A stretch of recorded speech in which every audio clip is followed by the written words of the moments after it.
Bien. Bon, maintenant, on va essayer de passer directement à la correction de l'exercice numéro 4.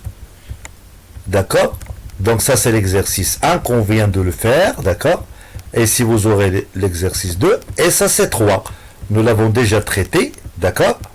Maintenant, je vais passer à la question numéro 4. Bon, vous aurez ici 3 résistances. D'accord. 5 résistances, 3 montages.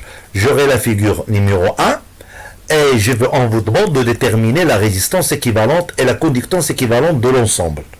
Donc j'aurai le point de départ c'est A et si c'est B. Et on vous demande de déterminer la résistance équivalente de ce montage là. Donc je vais prendre R2, R3, R4 et sont montés en dérivation. Je vais le remplacer par R équivalente 1. D'accord. Donc ce schéma-là, il sera équivalent. Voilà. Et aussi R1, R2, R3. Voilà, j'aurai mon schéma maintenant. Voilà. J'aurai ici le R équivalent. Hein, il sera remplacé ici. D'accord. Maintenant, R1 et R équivalent 1 et R1, ils sont montés en série. Donc j'aurai la résistance équivalente C. R1 plus R1 plus R équivalente 1. Or, 1 sur R équivalente, j'aurai 3 résistances qui sont montées en dérivation. Donc, 1 sur R équivalente est égal à la somme de 1 sur RI. 1 sur R2 plus 1 sur R3 plus 1 sur R4. Je vais réduire au même dénominateur et j'aurai R1, R2, R3 et R4. Et en haut, je vais multiplier pour réduire au même dénominateur. Donc, R2, R3, R4, R3, R4, R2. Je vais, pour déterminer R équivalent, je vais multiplier le produit des extrêmes est égal au produit des moyennes et je vais déterminer ma résistance équivalente, R équivalente 1. Bien. Donc maintenant, pour déterminer R équivalente, donc ça sera R1 plus R1 C2, R1 plus R équivalente 1. Donc je remplace maintenant R équivalente 1 par sa valeur. Voilà. Et je vais déterminer R équivalente égale application numérique. Vous avez les données mentionnées ici. Et je remplace R1, R2, R3 et R4 et R1 par sa valeur. Et vous trouvez 4,65 ohms. Pour la conductance équivalente, j'aurai 1 sur R équivalente. Donc 1 sur 64, vous trouvez 0,215 Siemens, c'est-à-dire 215 millisiemens. La figure numéro 2, c'est la même chose de la même façon. J'aurai R3 et R4 qui sont montés en série. Je vais le remplacer par R équivalente 1. Donc le schéma équivalent est la suivante. Donc comme vous le voyez, maintenant R2 et R équivalente 1 sont montés en dérivation. Je complète mon schéma. D'accord? Et maintenant R2 et R équivalente 1 sont montés en dérivation. Si je le remplace par R équivalente 2, donc R équivalente 2, ce sera le produit sur la somme, c'est-à-dire R équivalente 1, c'est-à-dire R3 plus R4 parce qu'ils sont ici montés en série, et vous aurez R équivalent 2, c'est le produit sur la somme. Bien, donc j'aurai maintenant à déterminer le schéma précédent.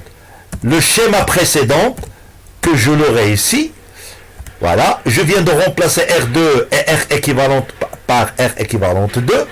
Voilà, le schéma équivalent est le suivant. Voilà, je complète mon schéma ici. D'accord? Et vous aurez tout ça. R équivalent 2, c'est le produit sur la somme. C'est-à-dire, vous aurez R équivalent 2, c'est le produit sur la somme.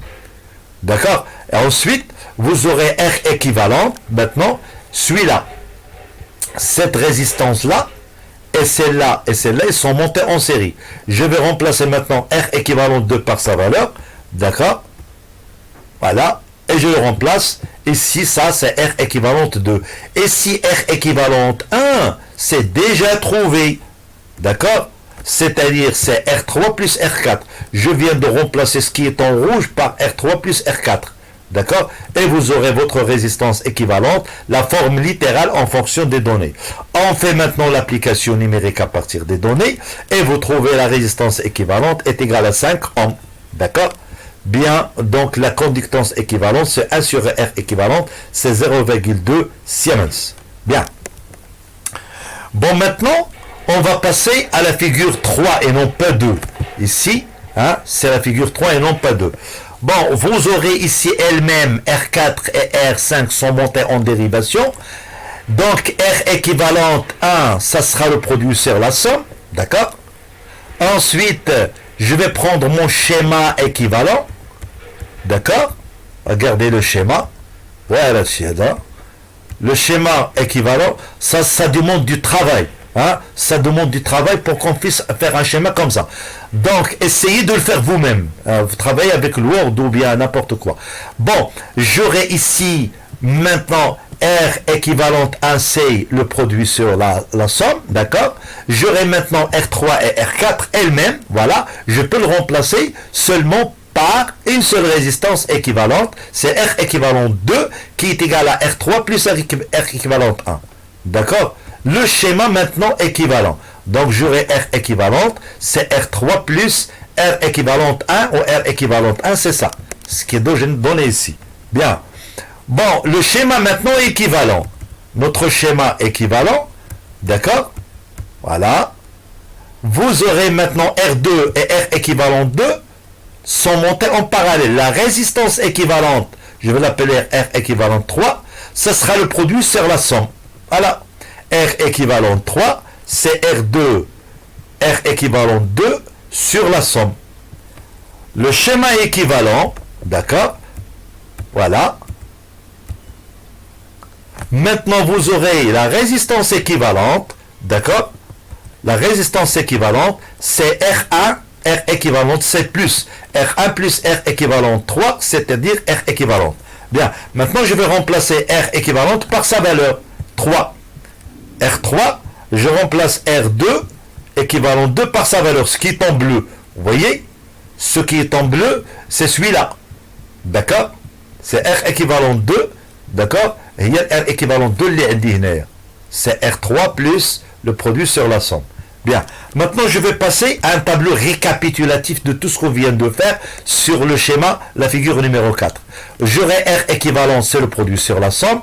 Je remplace ici R équivalent, c'est R3, R équivalent 1. Je remplace R équivalent 1 par sa valeur et vous obtenez cette formule.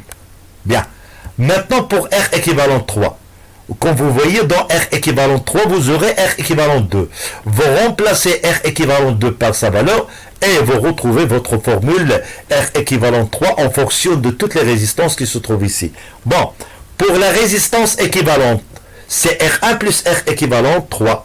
Je remplace R équivalente par sa valeur et je détermine la forme littérale de R équivalente de la figure numéro 3 en fonction de toutes les résistances R1, R2, R3, R4 et R5.